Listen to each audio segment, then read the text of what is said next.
Hello and welcome to the FSF PopCast Live Edition.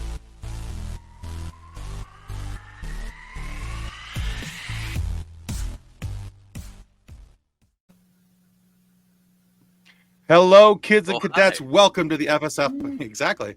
Welcome to the FSF PopCast, our live show. This is the live edition. I want to see how many times I could say live in the first 30 seconds. So far, we've got about 4 of them.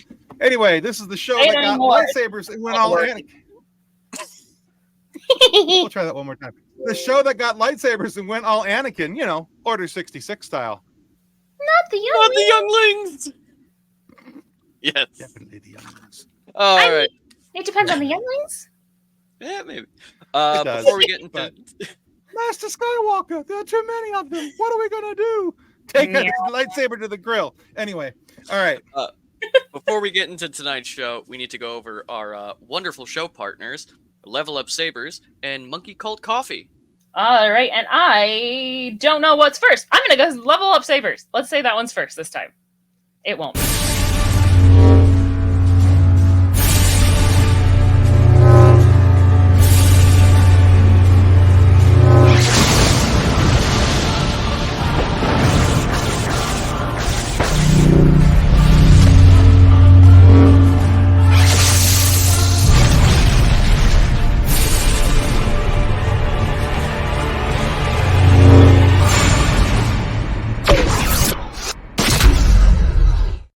All right, that's one. And number 2, because it's coffee. Number 2. I was told there was a poop joke in here somewhere.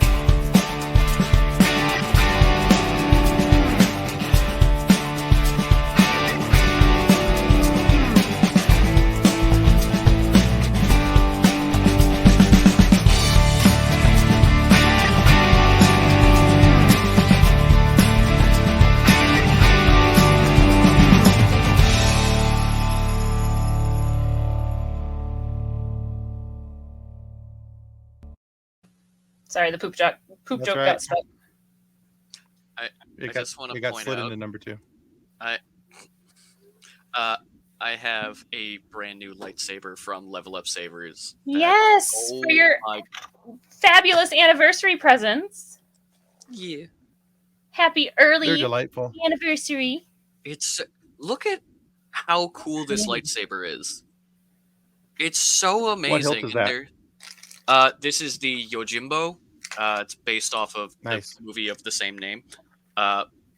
It's so beautiful, and there are so many fonts. But hang on, I have to show you my favorite one. Let me see if I can find it. Push the right combination of buttons. Nope, that's not it. Which, by the way, there's an app. So I'm literally flipping through the app for that. That is There's an app fascinating. for that. Mine does not There have it an is. app.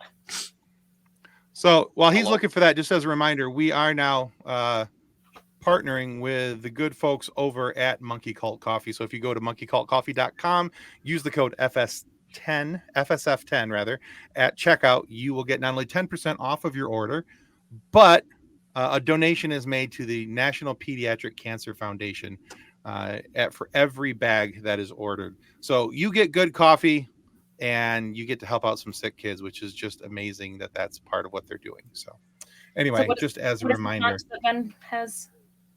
Did he find Yes, Ben, what is the font? Did you find it? How about now? How about now? I did How about not now? How about find now? it. Yeah. It just turned off. It turned off my lightsaber. Whoops. Hang on.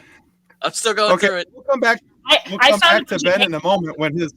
I found a bunch of hangnails with my nail So- polish. I'm gonna. Okay. So yes. So anyway, if you want to hear us talk more about hangnails and apps that don't work, click that button at the bottom of the screen that says subscribe, because this is the only place really where you're going to get this type of quality content, on the internet, and we want to make sure that you please come back, please. But yeah, and in case you haven't seen it, we also have a Stargate page. Goodness gracious, it's spreading. We have a Patreon page, which is patreon.com/FSF podcast. You go there. We've got some great reviews of Stargate, But also we've got some great behind the scenes and bonus content for you to watch. We have 5 different levels starting at $1, going all the way up to $40, and each one has different levels of awesome merch that you can't get anywhere else, and free perks and bonuses that come with being a Patreon member. So, there's a point when trying to be better than a stick makes a lightsaber problematic. Yeah, a little bit. But by the way, I got it. I figured it out. So this is it. Ooh. It's a Sailor Okay, well, the Moon cool font. part is... Oh, it's deleting my X-Wing. Yeah, but as you do... No, it makes it look like it's got smoked out. It looks like a smoke bomb went off behind you. It's kind of cool. It is a rainbow flame blade. That's cool. Really hard to say. Rainbow flame. All right. Yeah, you gotta like pace yourself when you say Rainbow flame blade. Yeah, we're idiots. We all just try to say it. Okay. Well, you know what? Before we get any stupider, and this possible? gets any farther down no, it's not really.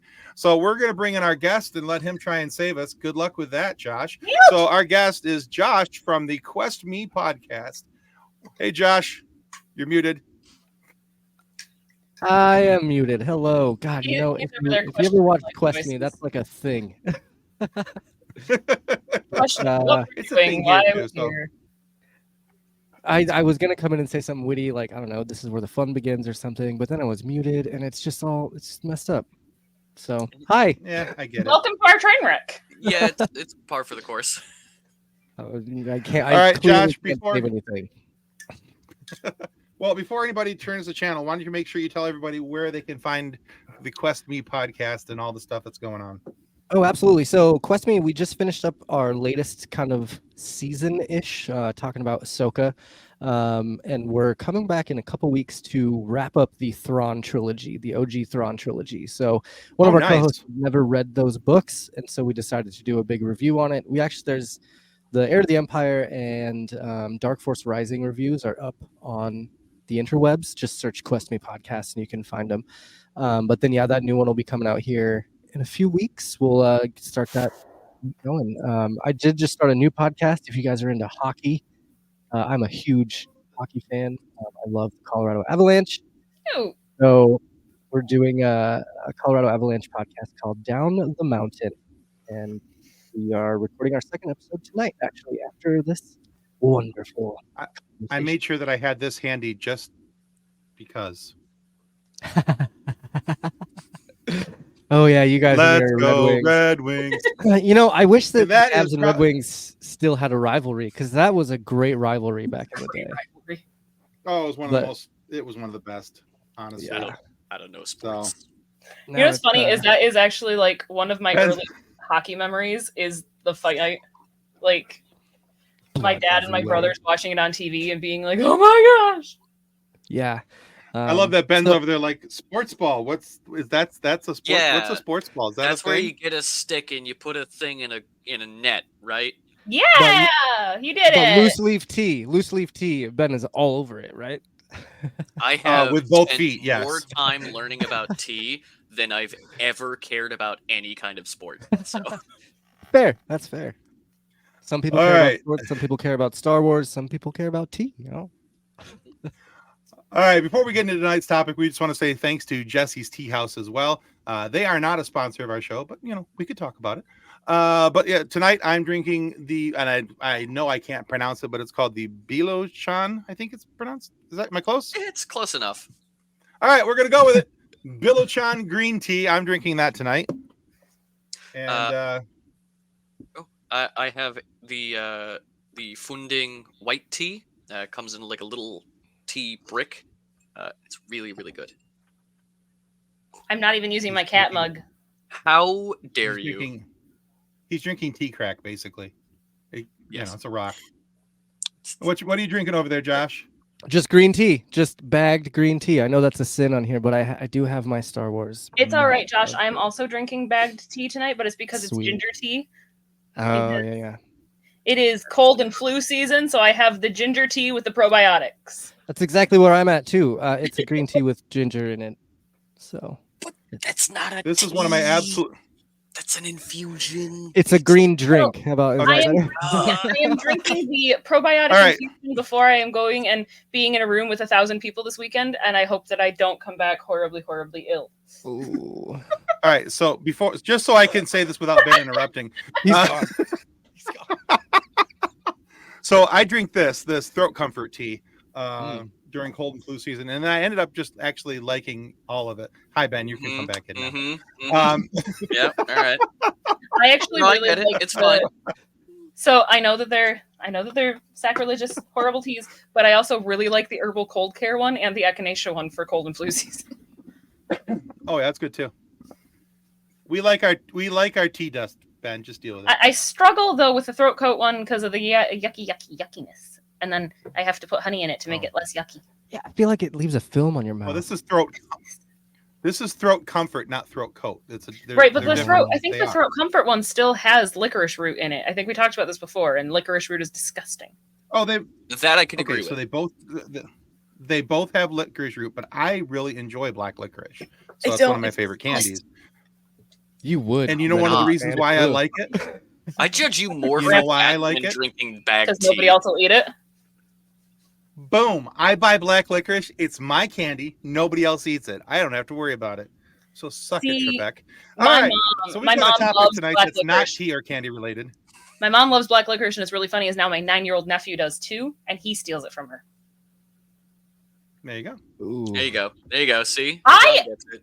I used this coffee mug just for you tonight, John. Don't be mean. And Mm-mm. John, Never gonna No. happen. Also, if So- you, So good though. I don't So think good. though that my husband being part of our Patreon is really gonna help us any.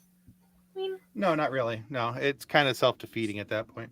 All right, so guys, we do actually have a topic tonight, and that topic is all about this little fella right here, Anakin Skywalker. Yeah. How cute. did Anakin Skywalker go through all the things he did to end up being this fella? Thank you, Funko Pops, for our great visual effects. He's And, a person. He's a person. But yeah, so this episode is actually entitled Anakin Skywalker and the Search for Therapy. So It's raining. yeah. So let's start off talking about the prequel era of Anakin Oh, no. Skywalker. We No, can Tim. go back to Tim, are you alive again? You're back. did I blip? Oh, so You- badly. You Hi. stop moving. Heavy robot voice, and now I you're blipped. coming in at like 240p. You almost got Thanos. That was Just Nice. All right, I'm gonna All right. I'm gonna You're click a back, though. button here, and we're gonna see what happens. But before I click it, I'm gonna give you a topic. Discuss amongst yourselves. Prequel era Anakin Skywalker. What was the perception back then, and what is the perception of him now? And I'm going to click my button. We're gonna see if I stick around or if I come back. let's find out. So while Tim's disappearing into boy. the Netherverse, as he's where- just yep, he's it's just frozen. staring we'll, at we'll- us. It's scary. We'll see if he comes back. Perception then versus now. I would say then, like vehement hatred. Like there was a large group of incredibly vocal people who, I mean, we have actual evidence of random Star Wars fans sending death threats to people. Right. Like, I mean, it's still unfortunately happening now with the sequels and everything, but back then, the amount of absolute just bile people would throw.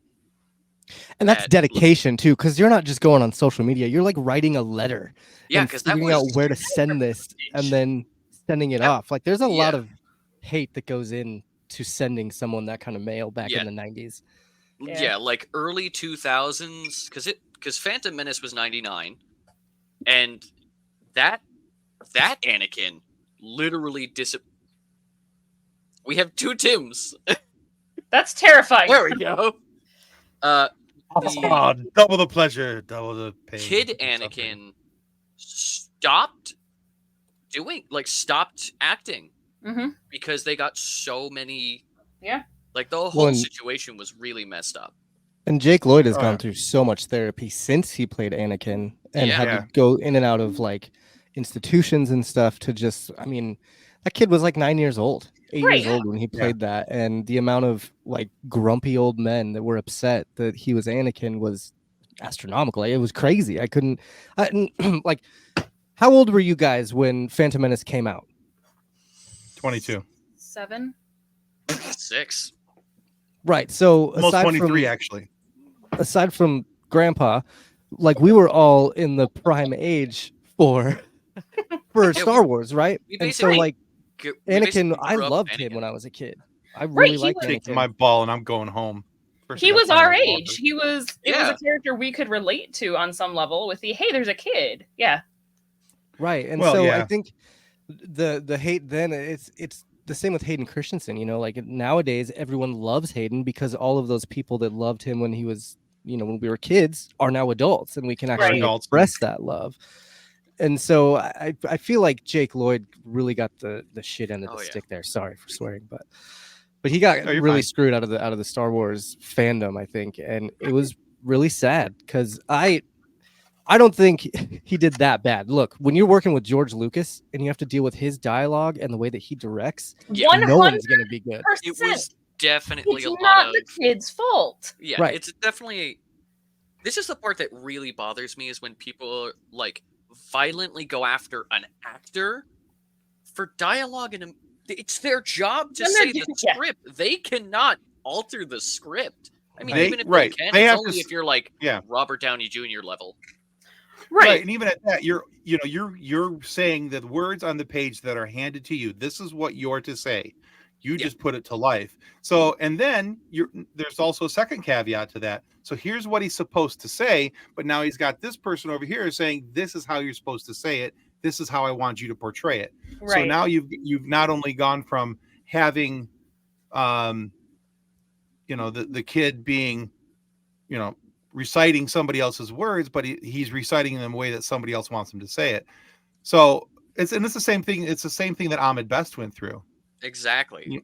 I don't care if you don't like Jar Jar. I mean, I'm not the world's biggest Jar Jar fan. I've made no secret of that throughout the course of my life. But I picked up my Jar Jar figure this last week. Yeah.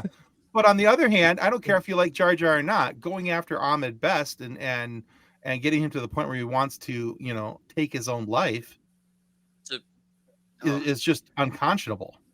And it's hard too. It's like we had said though, you're going after a kid, you're going after Ahmed Best, you're going after actors. Why did nobody go after George Lucas? Because he's George Lucas. Because he's Lucas and he made Star Wars, therefore can do no wrong, but bad Star Wars. Star Wars. Yeah. I know. So here's the thing, and speaking for the age of kids that were coming up through the era of the original trilogy, because I was 8 when Jedi came out. Okay, so most of the kids and the people who saw the original trilogy in the theater or were watching them in VHS as they grew up, and all these different things. Everything that Lucas did was seen through rose-colored glasses. Oh, he's the creator. Everything he does is holy. Everything he did was perfect. And it didn't matter that there was a cluster of mistakes. If you really go back and look at it, the original trilogy with honest eyes, there are so many mistakes in those movies. Not just in the dialogue, but in the way that the movies are cut and edited and everything else. They're still good movies. They're still my favorite, all-time favorite movies.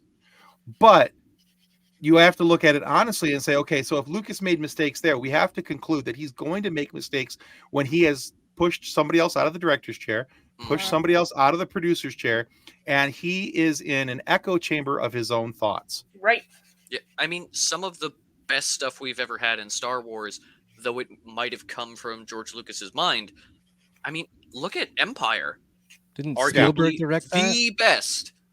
Or no, George Lucas was pushed away. Like, he created the general premise, but you had so many writers, directors, producers, like, so many people that were like, hey, George, we get it, but he had somebody else speaking into his ear. Right. And so when you go to the prequel era, and by the way, hi, Science Fictionary.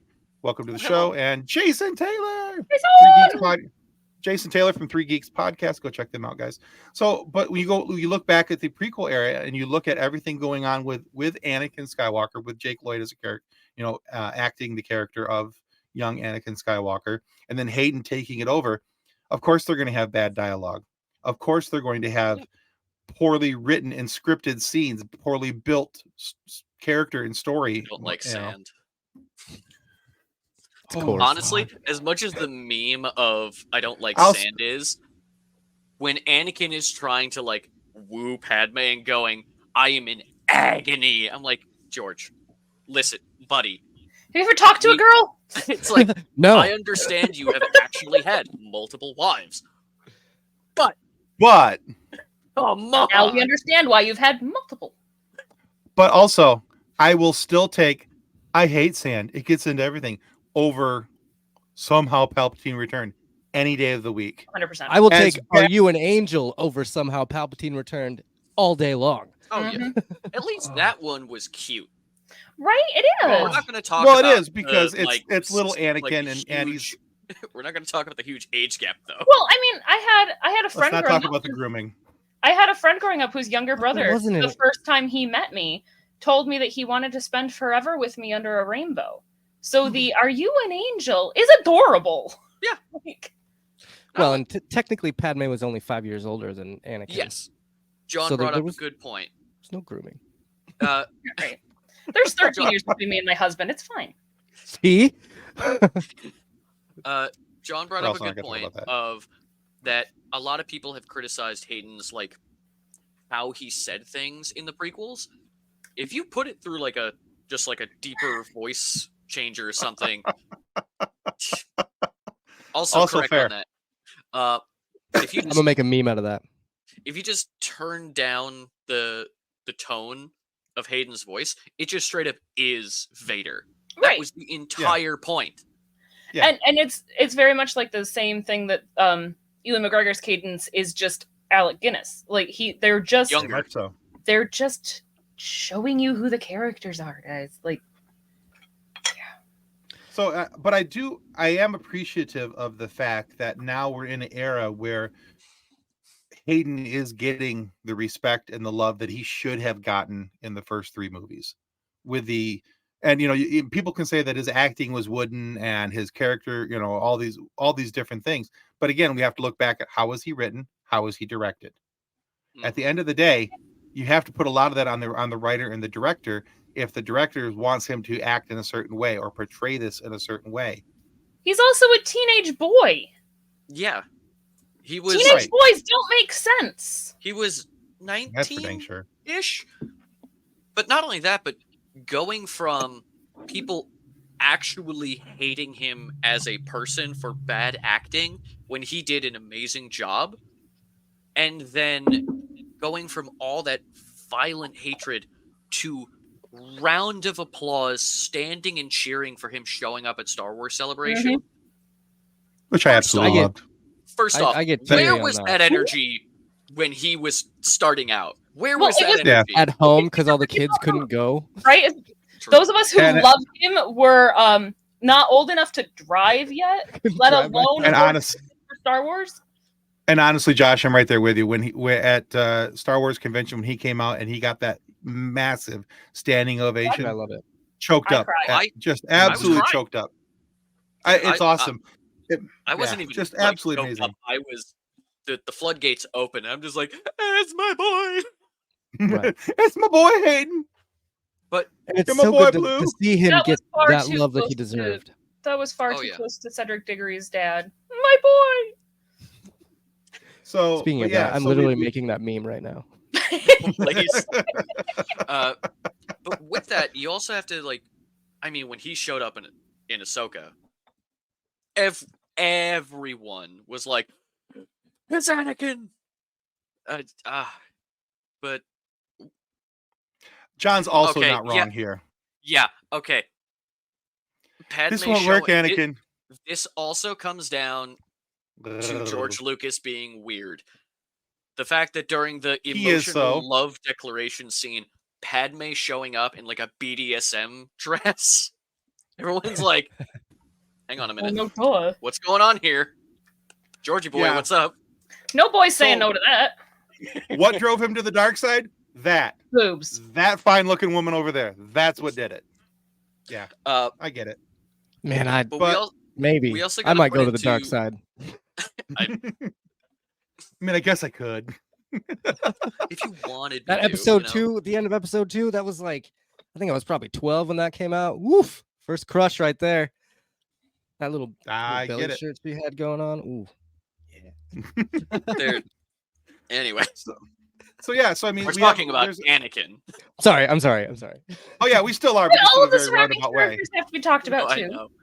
But so yeah, so we have a change in perception of Anakin's character from then to now. But more or less, I think the change in the perception is also reflective of the change on how the actors are viewed.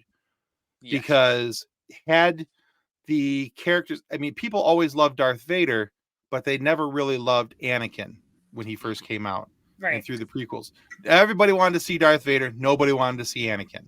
Now everybody wants to see Anakin because of, and I'll fight this till my dying breath.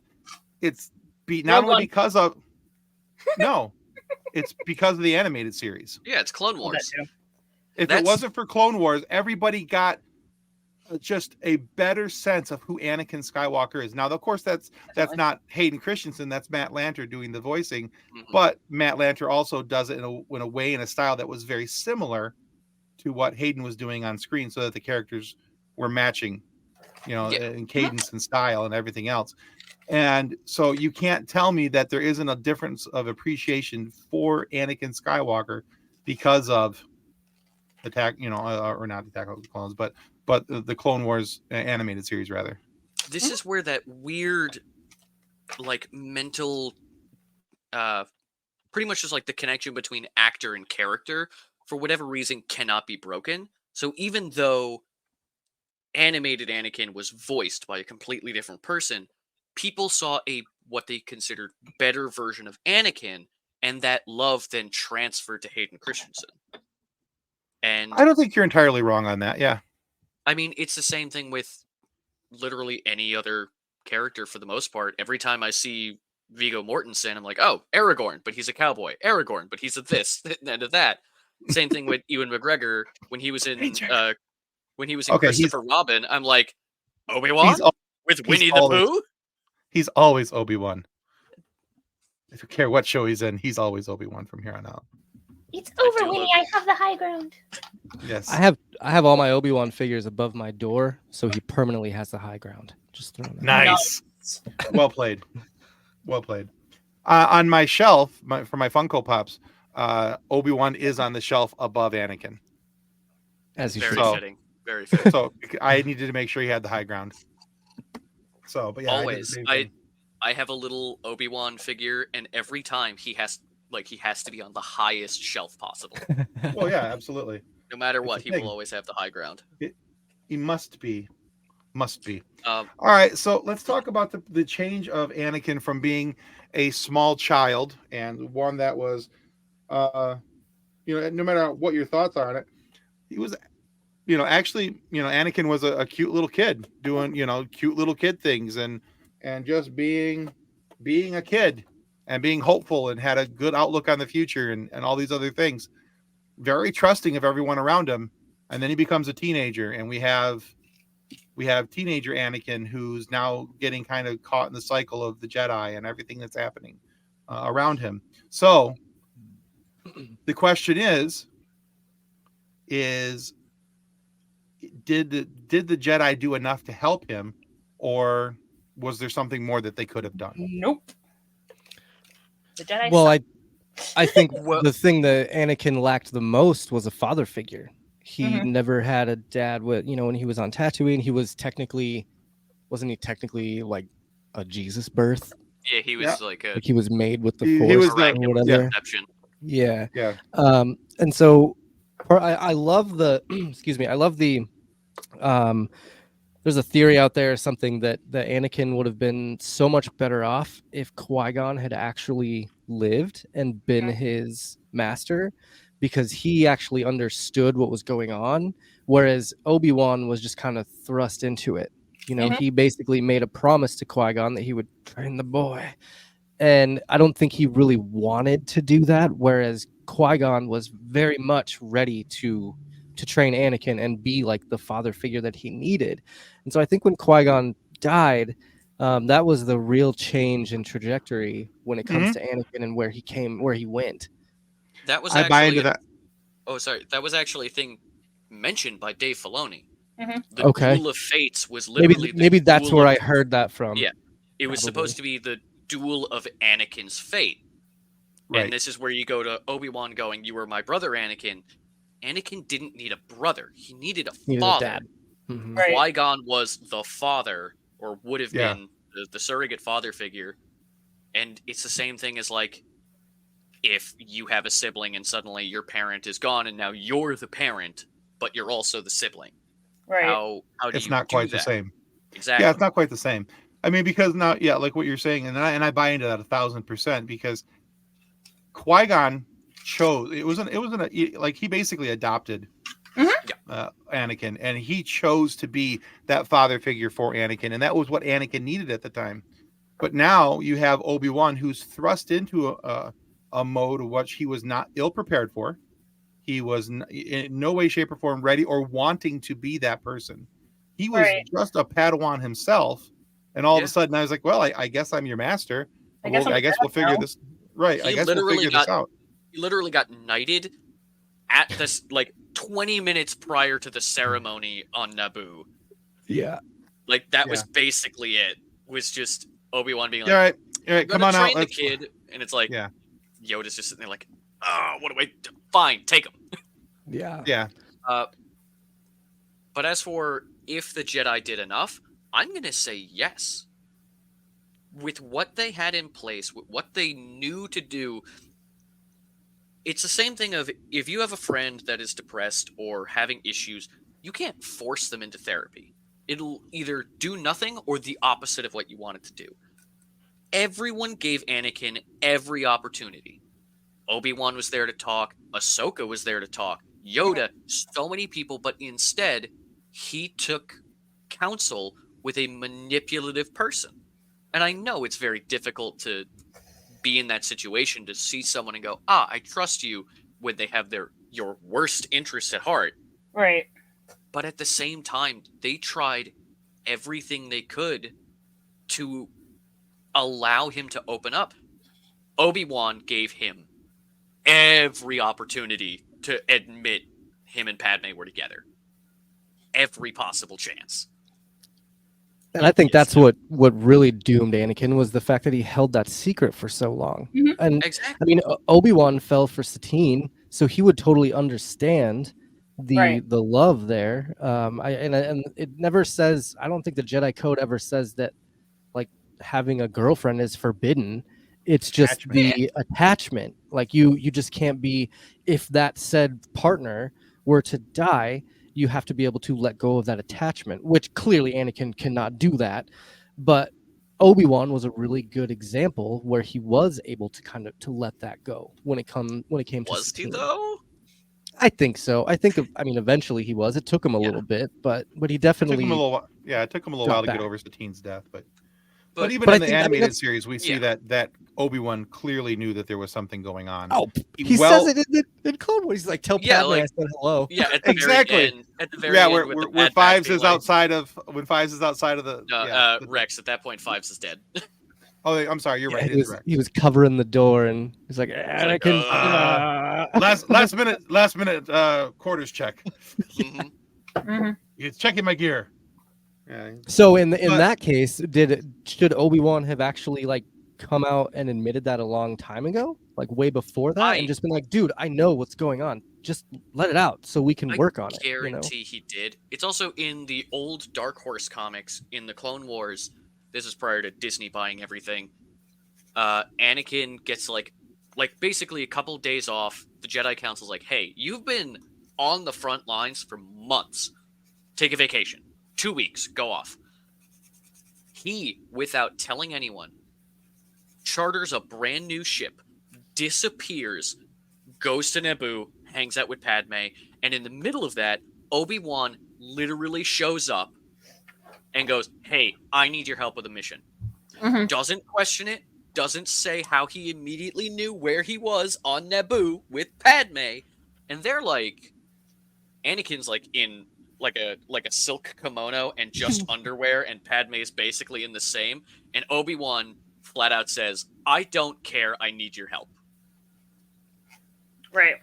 Like, it was so clear that Obi-Wan and Ahsoka knew what was going on. Yoda probably had an idea. I don't know. Just as for your comment, though, about having a girlfriend, that's technically not allowed. In a weird way, the attachment's not allowed. But if you read, I think it's Master and Apprentice, which is a canon book, there's a Jedi in there who does the deed with multiple people, and Qui-Gon comments on it, and it's like, the Jedi code says nothing about abstinence, just not attachment. It's like, and that's what I was thinking too. Like, I mean, you still gotta carry the race on, right? I mean, like Yoda, I mean, he's a very rare species. You would think he would want to continue his race. And somebody Yoda who and Yaddle, Grogu had to show up somehow. you need. You know what I'm saying? You can't tell me that Yoda and Yaddle didn't do the battle. So another canonically partnered Jedi council member is Ki-Adi-Mundi. He had like 14 He had a spouses lot. or something He because was like the people were Mormon. technically endangered. So he had 14 partners and like 100 kids. Yeah. Sounds horrible. I mean, he was like, "May the force be with you," and peaced out back to Coruscant every time he could. And may the force be with you, and especially you. So, okay, but to counter Ben's point from earlier about the Jedi doing all they could, I don't think they did, because they held Anakin at arm's length, especially Yoda and Mace Windu. And why? Because they were fearful of him. They were fearful of him, of his powers. They knew what he was capable of force-wise. They knew that he was unsteady or unstable emotionally because of everything that he had gone through and the lack of attachments that this kid was struggling with. And it's even highlighted in Phantom Menace, where he's talks about his mother and he feels cold, and there's the detachment, and you know, his mind focuses on his mother because of course he's a little guy. That's all he's ever been around. But throughout the rest of his life, every time that there was a time for the Jedi to show that they had faith and trust in Anakin Skywalker, Mace Windu and Yoda pushed him away, pushed him back, and said, "No, you can't do this. You can't do this." So of course he's going to go look for somebody else who's going to. Anybody would. So so Ben, in this situation, if you were the Yoda and Kathleen was Mace Windu, and every time I came to you and said, "Look, this is what's going on," you're like, you know, you give me pushback. Of course, I'm going to go to Darth Josh over here and be like, "Hey, I need somebody to talk to." What I was going to say is Yoda definitely kept him at an arm's length, but for a different reason, because he embodied the whole Jedi detachment a bit more. Plus, he's 900 years old. So many people he has known have died. So that's where he gets his detachment. And he actually says that in, I think it's one of the High Republic books, I think. But when it comes to Mace Windu, I fully agree that he was Anakin's number one enemy. Meanwhile, you have things like when Yoda was going off to go hang out with the Wills, and he was going to learn how to live on after death through the Force, he went to Anakin and said, "Hey, can I trust you to keep a secret? Can I trust you to take the fall for this?" And Anakin went, "Yeah." Yoda had more trust in Anakin than any of the other council members, but Mace Windu, being such a high seniority thing, pretty much shot down everything.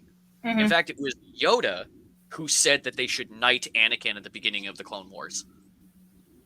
That's true. Mace Windu kept saying, "No, no, no." Obi-Wan is fighting, and Yoda's like, "Do it. Make him a knight. Let's see what happens." And it was also Yoda who gave him Ahsoka. That sounds weird. Attached Ahsoka and Anakin together, hoping to teach him to let Padawan go. Padawan Master. Yeah, you know what I mean. Hoping to teach Anakin to let go. That was exactly why Yoda assigned them together. No, I get that, but even He wasn't I get what doing you're it saying. the right way. Well, and I think that's probably the better way to say what I was trying to say is that Mace Windu definitely was not trusting and definitely was pushing him away on every chance he got. Yoda may have been trying, but he was going about it instead of going just, hey, here's the way to do it. He was kind of circumventing everything else and kind of going around the corner instead of going right, straight at the topic. So I think that when we look at it from that angle, I think we have to see that there's a certain level of distrust from the Jedi Masters, the Council, down to the Knights, down to the Padawans. Through all of that too, they're telling him, "You're the chosen one. You're going to do all these wonderful things. You have such great power." But no, not yet. Don't do that yet. We're not going to trust you yet. But when Mace says a fear thing. Sorry. Oh, it's definitely a fear thing. Absolutely, I fully believe it was, especially from Mace Windu, because when Mace would say it, it was always in a sarcastic, challenging tone. Yeah. Well, if you really are the chosen one, he just needed a little more head bob in it. If you really are the chosen, but it was just, I never felt, and I really think that T.C. Carson does a really good job of this in the animated series as well, maintaining that line as the voice of Mace Windu during the animated series. There's a couple of times when Mace and Anakin have to work a little closer side by side, and there is a very icy cold wall there between the two of them. Oh yeah. That every time they're in the same room, that Mace immediately puts up and kind of blocks him off. They're specifically with that, I believe it was when they first meet Boba Fett. Mace and Anakin are basically hunting him down, thinking that Jango is still alive. Mm-hmm. They get trapped. There's an explosion. They're now under a crushing piece of starship that's going to kill them. Right. Anakin stands off R2 being like, "Go get help, please." And Windu is just flat out like, "You're trusting a droid? You idiot." It's like, bro, that's your only way of getting out of there. And you are berating this man for trusting basically his best friend. The most trustworthy droid ever. Literally. The ride or die droid right there. Yeah. The Republic would have fallen long ago if it wasn't for R2, and the Rebel Alliance never would have won if it wasn't for R2. Right. Absolutely. Agreed. That being said, Chopper still has the highest kill count. Yes, he does. My little war buddy, my little war crime buddy. Yeah, I want to get. There's a sticker that I want to get that's literally just Chopper holding a little missile and a stick of dynamite, and it just says "Let's commit war crimes." I'm like, oh, my little war criminal Chopper. Just to go off on a tangent, I can't wait till they actually let him commit a war crime in live action, because they teased it a couple times in Ahsoka. But Ahsoka right away, immediately, he's on screen for 30 seconds. I don't know. Should we blow it up? Yeah, he wants to carpet. Yeah, he wants to carpet bomb the whole city. 30 seconds on camera, and I'm like, yes. Yeah, they'll let him do it eventually, though. He'll carpet bomb. Oh, they have I'm to. Sure. They have to. He's gonna bomb a Star Destroyer or something, blow another one up. I love how in Rebels you can kind of hear Chopper speak, but in Ahsoka he's full on just regular talking with a little warble in his voice. And you're like, oh, I don't need subtitles to know what Chopper's saying. Did you touch my stuff? Did you touch my stuff? Yes, you did. Yes, you did. Yeah, I love that. So good. I love Chopper. Oh, he's so sassy. But anyway. All right, so just getting back to Mace, I feel like he was more scared than anything, and that's why he just didn't want to let Anakin. Because, I mean, you have to think, if he's the chosen one to bring balance to the Force, the Jedi have to know that there's a huge imbalance between the Sith and the Jedi, and that it's gonna have to be a catalyst, a huge event, a destructive event to actually bring peace back, to bring that balance back. And it was Anakin. He did bring balance back, essentially. Yeah. He helped kill all the Jedi to where, unless if you're just watching the movies, episodes 1 through 6, then at the end of episode 3, you had 2 Jedi and 2 Sith. You had, Obi-Wan and Yoda, and Darth Vader and Palpatine, and that was the complete balance.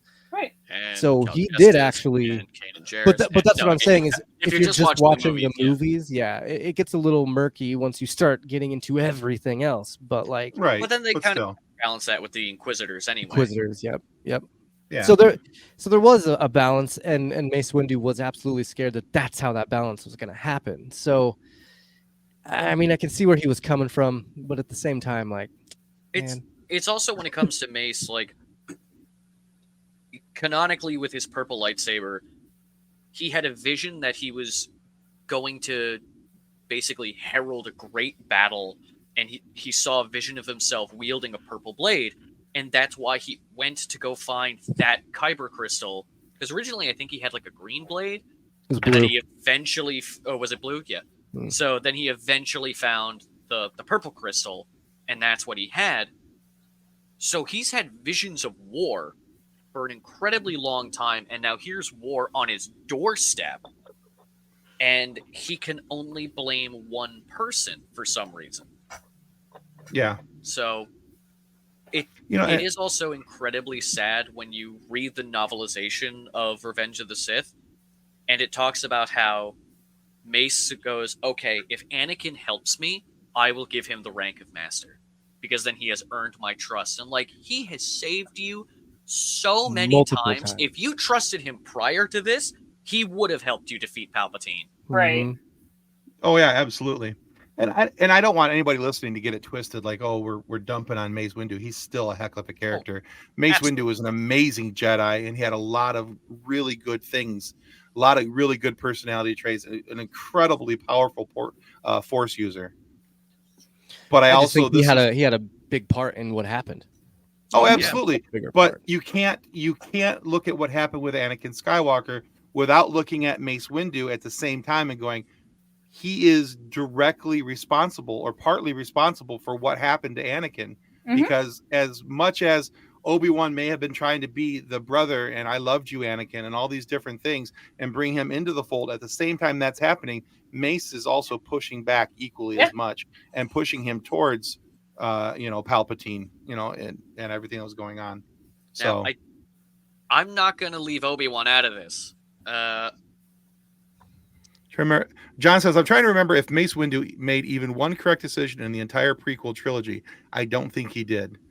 In the movies, no. In the animated series, all the time. He was correct. Especially he was correct. That original Clone Wars series. Oh, he was a badass. The original one. I mean, he made a lot of good decisions in the Star Wars version, the Cartoon Network the second version, and then the Disney-fied version of it. He still made a lot of good decisions, but they also started showing him in the later seasons as more of the division of between him and Anakin started coming through, and that started affecting his decision-making process, which leads us back to the movies. I'm going to say no. I don't think Mace Windu ever did. He made a lot of good tactical decisions. Mm-hmm. But when it came personal decisions, no. Yeah, I think that might be what John is kind of meaning there, but I don't know. But when it came to like the downfall of the Jedi Order, Yoda was a big part of it, but Mace Windu was like the Grand Master of the Jedi Order for years, and then during the Clone Wars, Yoda took back over as a sign of like, hey, they need, someone with a bit more wisdom, a bit more time. And it was basically just like oh, look, the favorite is now back in power, so we're going to win. That's why Yoda took back the Grand Master title. Mace Windu was the one who was Grand Master for, I think, like a decade prior. Right, yeah. So it's just... Sorry. And then he went through the window. Yes. But before we go on from to the next window thing... to the wall. Anyway. Before we go on to the next... I want to talk about that it's not just Mace Windu. Obi-Wan and Ahsoka are also 1,000% in this, could have done more, but I still think they did more than enough. Okay, with the caveat to that is, I don't blame Ahsoka because she was going through enough crap on her own, and she was only about 15 years of age. I don't blame them at all. Sorry, when I said Ahsoka, I meant what happened with Ahsoka, not literally Ahsoka being an issue. I mean, like everything that went down with Ahsoka of the betrayal, the blaming, the just throwing her under the bus because they needed removal a from the scapegoat, Jedi Order. Yeah. Okay. and her Okay. eventually getting brought back in and then leaving. Okay. That's what That I I'm meant. okay with. I misspoke. That's my bad. Okay, because I was like, hold up a second. She was 15. It's kind of hard to blame a 15-year-old for understanding mental stuff when she's basically a child warrior. You know, that was my bad. Sorry. Way to go. But everything that happened with that was definitely like Anakin was at the door of the Jedi Temple at that point, just waiting for something to finally make him take the step out. And of course, everything that happened after the fact didn't make it better.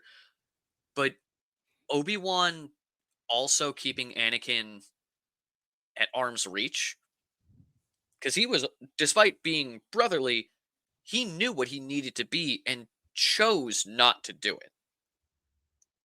Like, he could have been the father Anakin needed. Granted, it would have been very difficult, but it still could have been done. How old was Obi-Wan when he took over? Wasn't he only 18 or 19 when he 24. took over for 24? Okay, that's still fairly young. It is still fairly young, but I mean, so there's only like 15 years difference between the two of them. Right. So, I mean, yeah, that's a difficult age gap to look up to somebody as a father. You know, when somebody's only 15 years older. I mean, unless you're in Kentucky. I mean, then it's like 10 years. I thought you were going to say Ohio.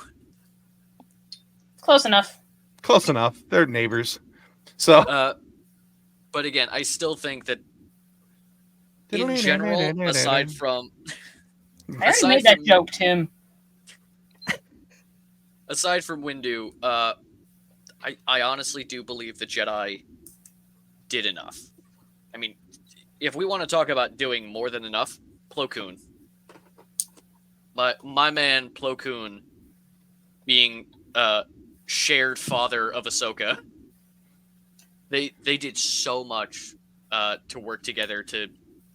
I think there's a couple scenes in Clone Wars where Plo Koon like actively consoles Anakin to be like, "Hey, things are going to be okay. We're in this together. You want to talk about it?" Plo was just an awesome. Oh yeah. You know, just an awesome character to begin with. Don't think that the Jedi Order did enough. I think that they did everything they could to make it worse for him. That they ignored his feelings. They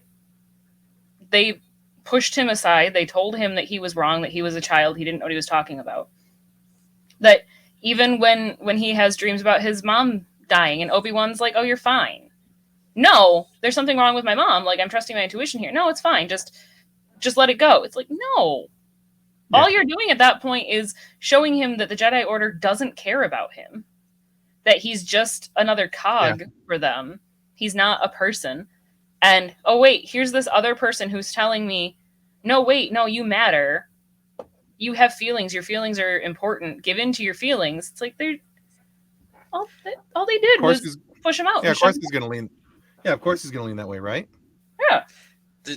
So go. Here's something I want to point out. This is this past year a book was written by Delilah S. Dawson called Inquisitor: Rise of the Red Blade.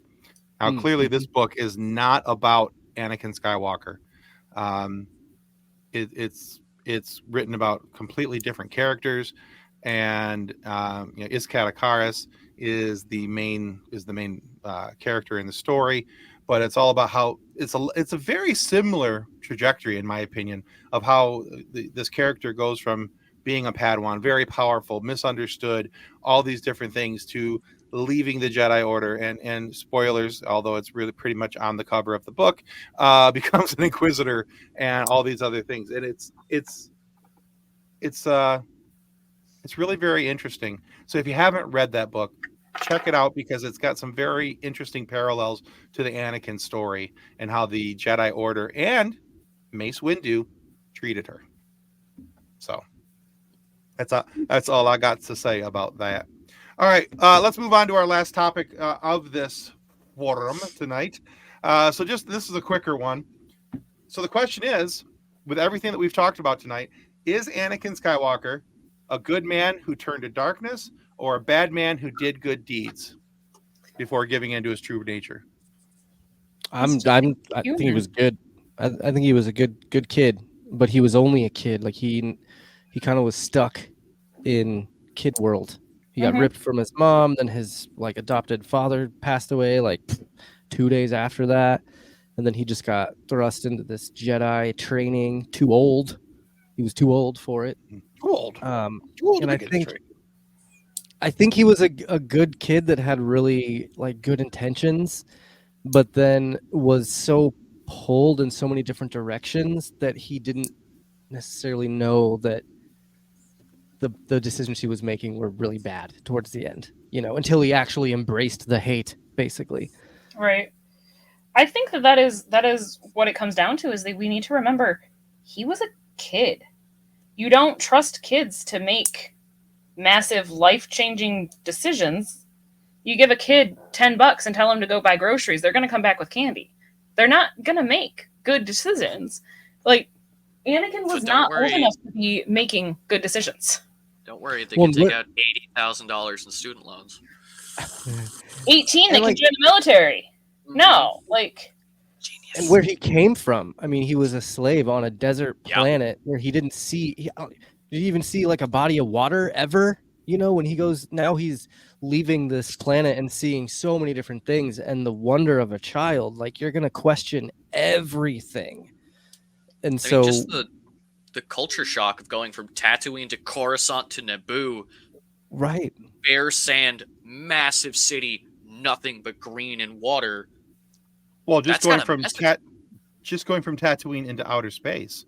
The shock that it was on his system. Yeah, how cold he was because of the temperature difference between being on a barren desert with two suns beating down on you versus being up in outer space, Probably the coldest day on Tatooine's like 95. And that's their equivalent of like freezing winter. Right. But so Tim will understand this more, I think, than... I don't know if you have any kids or not, Josh. But first day of school, it doesn't matter if it's first day of kindergarten or if it's the first day of any following year after that. That kid has so much anxiety going into a new situation, a new thing. Mm-hmm. And as parents, it's fine. We'll pick you up at the end of the day. You'll be fine. It's 6 hours. This was a 9-year-old being taken off the planet from his mother. The only source of any amount of security he's ever had. The only thing that has been consistent in his entire life is his mom. To then be, you have this amazing power. You're going to change you're going to change the course of history. We're going to take you with us. And then, no, never mind. Your power's too scary. We can't train you, but you also can't go back to your mom.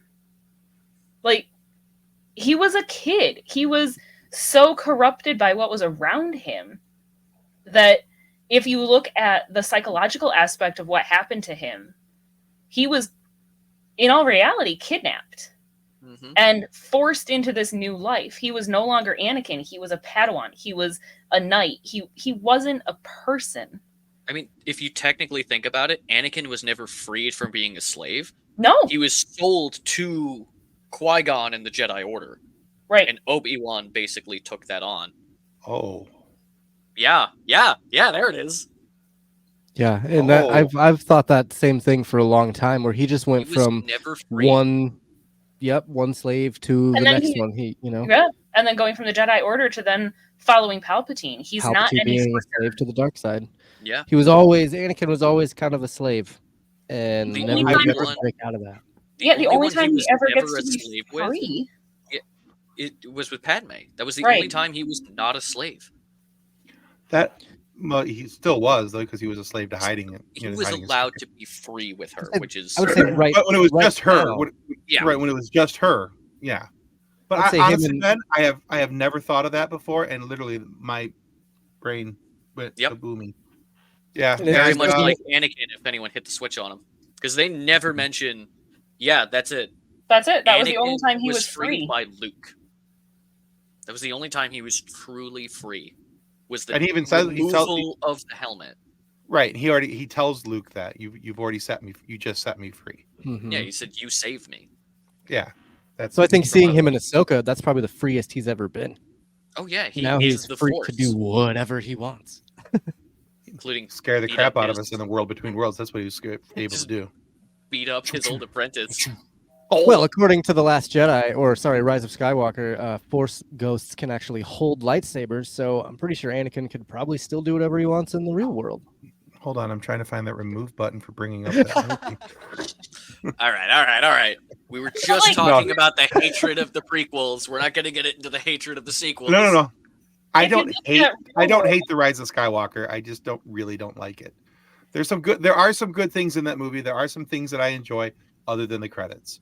So, right. But if you look at the real world aspect of it too, if you have somebody who grows up in foster care and is bounced from house to house, from family to family, never has a place of their own, never has So a name jaded. of their own, so jaded. they are so jaded. They are, Yeah. and unfortunately, the statistics show that the majority of criminals are those who had unstable home lives.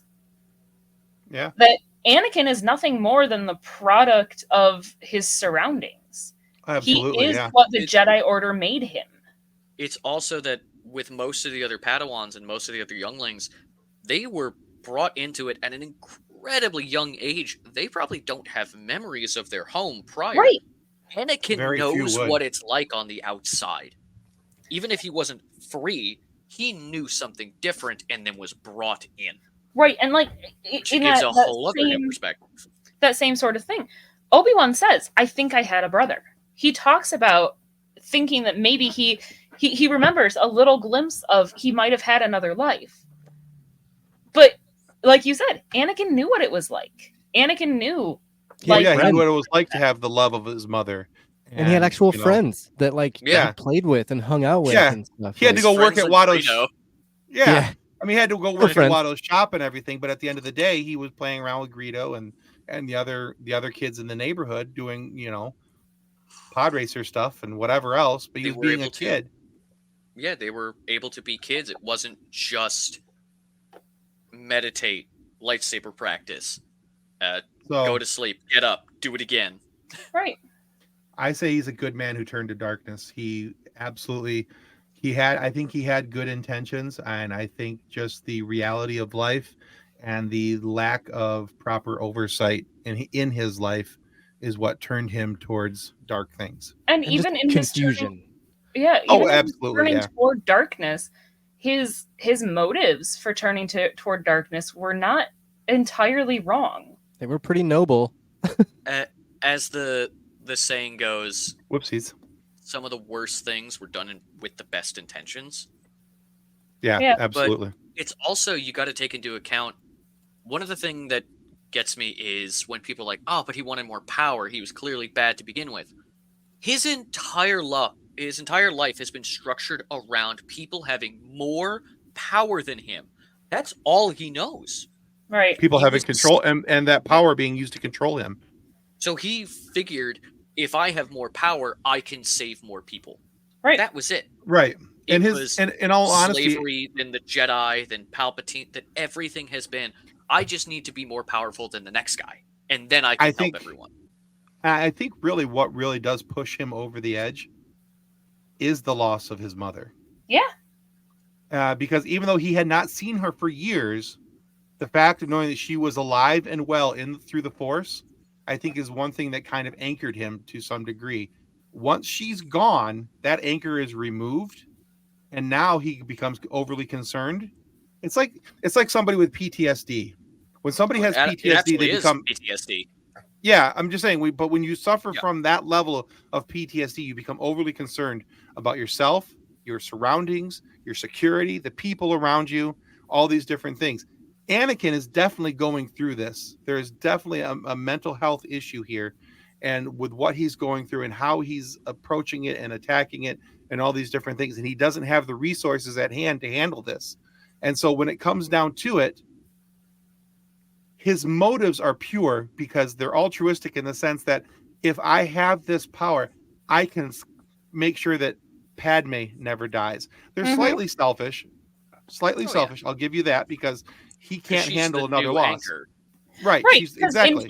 in finding Padme, he found He comfort found the in anchor. the fact of Yeah. his mom. Like, Right. He found what he didn't have. I mean, For sure. Oedipus shows us that, like, you have that. As much as the Oedipus complex is disturbing, you do look for the traits of your parents in your spouse, because that's what's comfortable. That's what you know. Women frequently look for men who have similar traits to their father. Men frequently look for traits similar to their moms, and it's true though. It is in there. It's in there, and so Anakin found somebody that he found comfort with, and then when it was well, wait, no, she could die. I can't lose her like I've lost mom. I think Right. that's probably, so this is just me throwing it into the universe. I think that's why Padme is the only one allowed to call Anakin Annie. Mhm. This is also why when Shmi says it and Padme says it, they say it almost exactly the same. Now that you're making me think about it. Yeah. But to Tim's point, the whole thing with the mom, like, setting him off and setting him on the path of the dark side, that is 1,000% true, because that was also preventable. Mm-hmm. If Obi-Wan had believed him, if Obi-Wan had said, just go check on her. Yeah. Or even just went with him, just went like, Right. hey, this could be a learning experience. Let's get you out in the world. Because at that point, I mean, canonically, Anakin and Obi-Wan probably went on, like, maybe a total of, like, 4 missions prior to the Clone Wars. That's not a lot. Other Jedi and other Padawans, the moment they're assigned, like, a master, they're off doing stuff. Right. They have to go out in the world and learn experiences. So the fact that Anakin was kept in the temple for such a long time and barely did anything outside of it, he didn't learn what he needed to. Like, that's... God, it's just... This is another reason to read Inquisitor Rise of the Red Blade by Delilah S. Dawson. So, Honestly, it's thing. almost the same thing. It's scary how similar. I mean, there's enough changes between the story and everything. It's not like she was like, "Oh, let's make a girl version of Anakin," but yeah, there's a lot of similarities. Yeah. And so Tim, I saw the face, but think about, I saw the face you made about the men marrying they look for the traits of their mom and their wife. Think about the way that Shayna is with your kids and how your mom was with you. Mm-hmm. How, like, it's there. It's totally there. And as Shayna becomes a grandma, you're going to see it even more. Like, it'll sneak up on you. It's uncanny how similar my girlfriend is with my mother. It's weird. It's really weird. But it makes sense.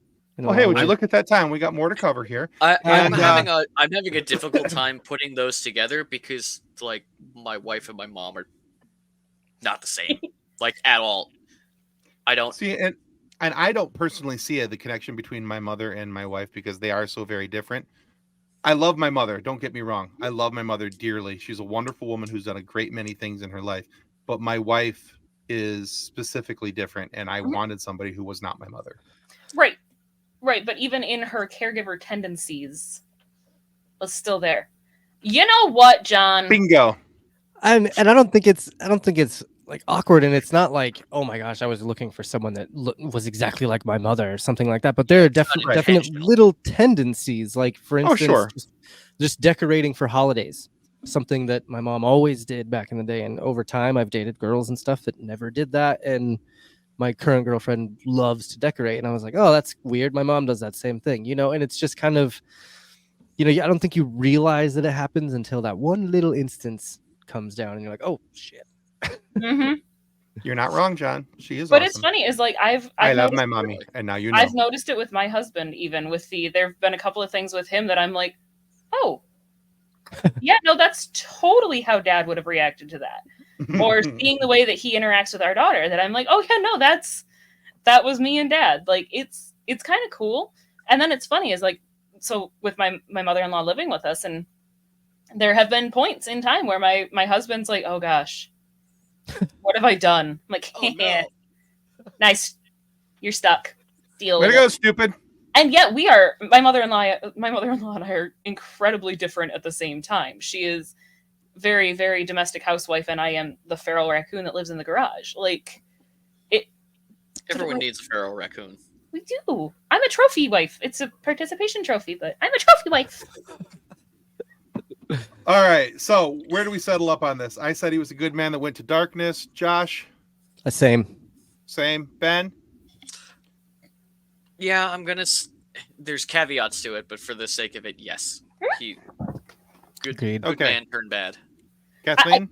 I struggle with the he was never really a man. He was a child. Yeah, he was basically a kid. But no, he wanted to be good. He was just incredibly misguided. He was like the Michael Jackson of Star Wars. He just never grew up. Right. I mean, when you really think about it, Anakin turns to the dark side and becomes Darth Vader at 24 years old. Yeah. We all do Yeah, a lot like of bad 24. things at 24, let's be honest. Like, if we're going by actual human physiology, his brain is not even fully developed Right. until next year. Yeah.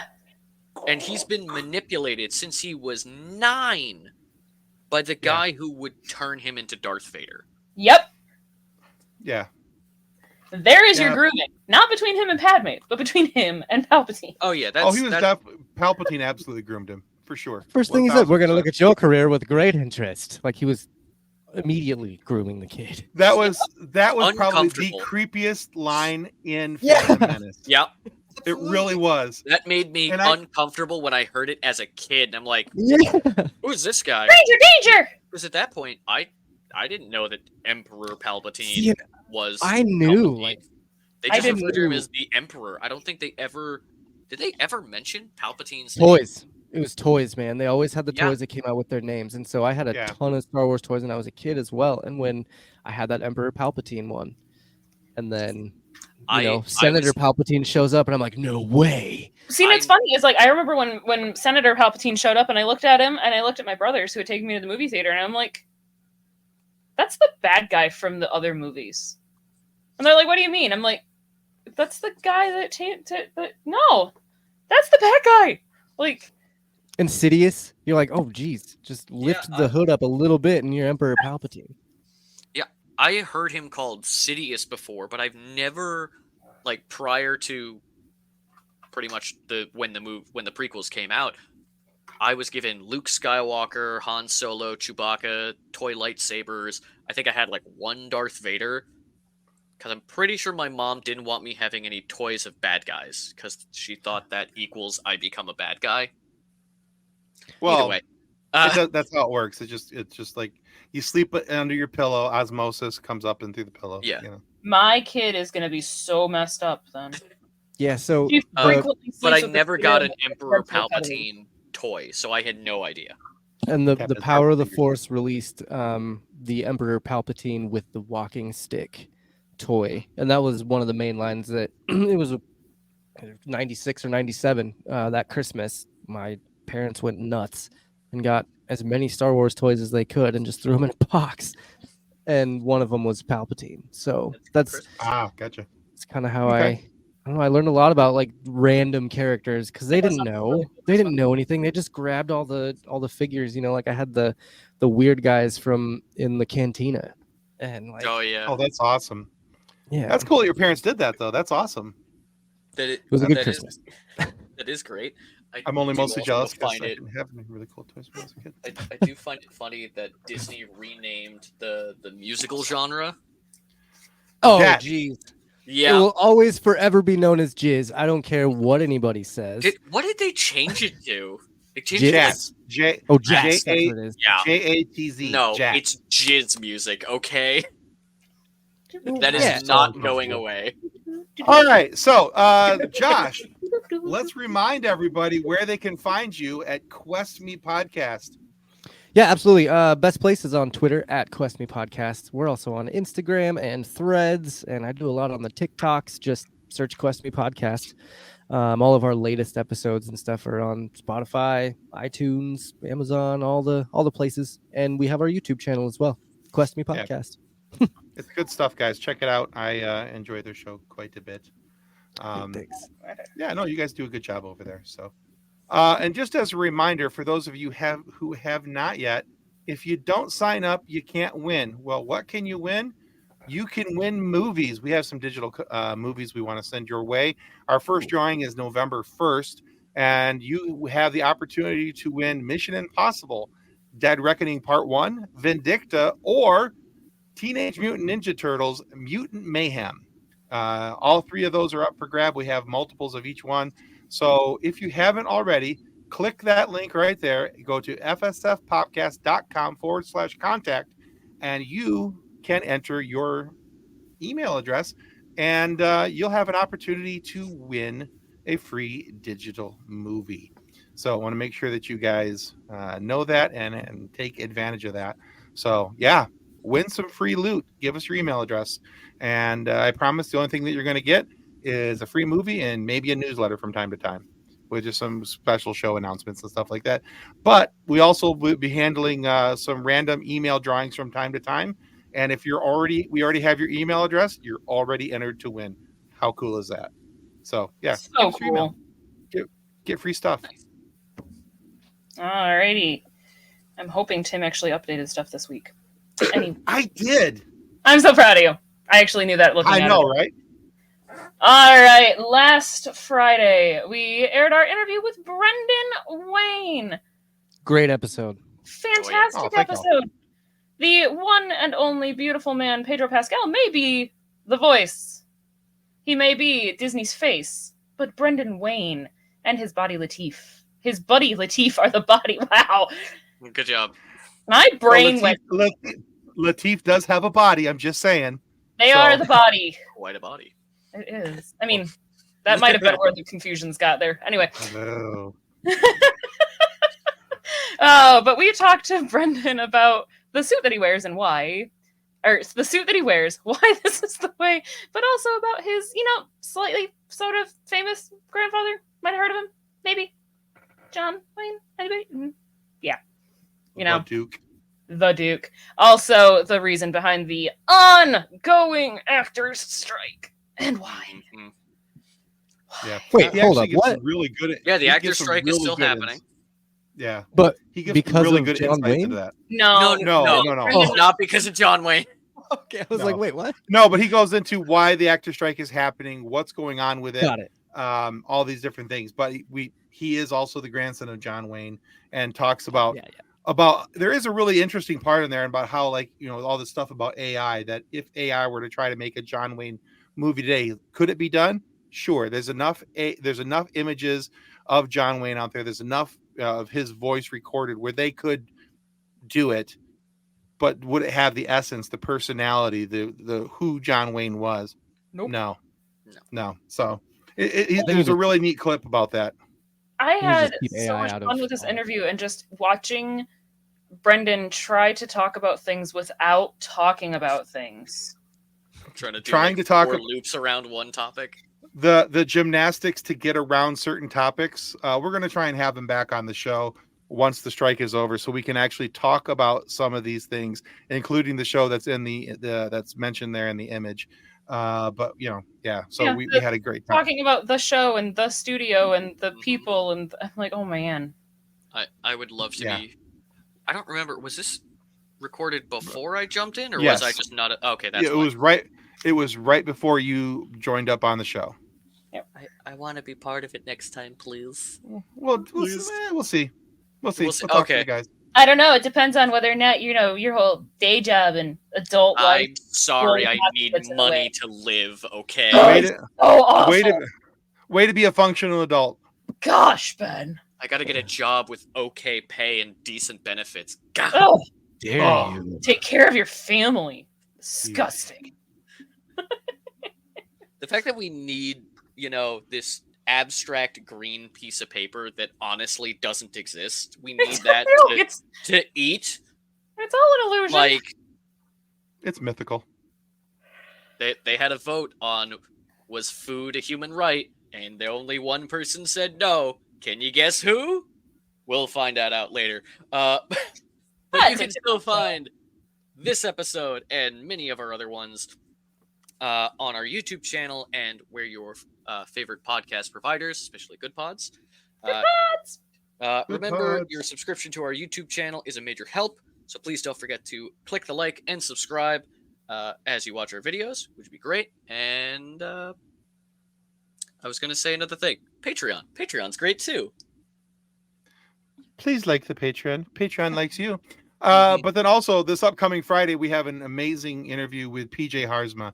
PJ is an author, he's a producer, and one of the faces of Couch Soup, which is a really cool pop culture website which does a lot with video games and some other things like that. But one of the reasons why we had him on there, if you see that in the middle of the screen there, it says Con Man. If you've never watched the show Con Man, it's available right now on Freevee, which is an Amazon Prime thing, which you can watch it on there as well. But it's a show that he did with Alan Tudyk and Nathan Fillion, and it's about this make-believe sci-fi world called Spectrum, which just happens to so resemble Firefly, and it's amazing. And it not only does it have Alan Tudyk and Nathan Fillion in it, I'm pretty sure the rest of Hollywood has at least a 3-second cameo somewhere in that movie, in that show. The list of cameos is almost too big to share, but there's so much going on in this interview, and it's an amazing chat. So don't miss out on that one. Now, the thing is, this comes out this upcoming Friday, but if you don't want to wait till Friday, we should have this out on our Patreon channel tomorrow, Wednesday at the absolute latest, usually a couple days early. For those of you who are on our Patreon channel, give you a couple days early access, and you guys can check it out there. Now, to get early access to the audio and video files, that's only 3 whole George Washingtons a month. If you stepped it up to the $10, you also get the background bonus footage when the episode comes out. And after a couple months, you get a free coffee mug that nobody else can get because it's only a Patreon bonus. So, but yeah, there's lots of other things going on there. But yeah, so check that out with PJ Harzma this upcoming Friday. That is a really cool interview. PJ was an absolute ton of fun to talk to. And of course, so was Brendan Wayne. So, but yeah, so we're going to be back in a couple weeks. We'll be off next week. Monday, we'll have a replay for you guys to watch. And then we'll be back in a couple weeks. I think our next one is, I don't know. I'm not going to say what it is because I have to look at the calendar and I don't have it handy. So anyway, until then, thank you for watching and, goodbye and stuff. So Okay, bye. Thank you for being on On behalf of the rest of the hosts of the FSF Podcast, we want to thank you for listening to this episode. If you'd like to be a guest on a future episode, please contact us by means of Twitter or Instagram using the handle @FSF Podcast, or go to www.fsfpodcast.com and click on the contact link. Thanks again, and hope you enjoyed the episode.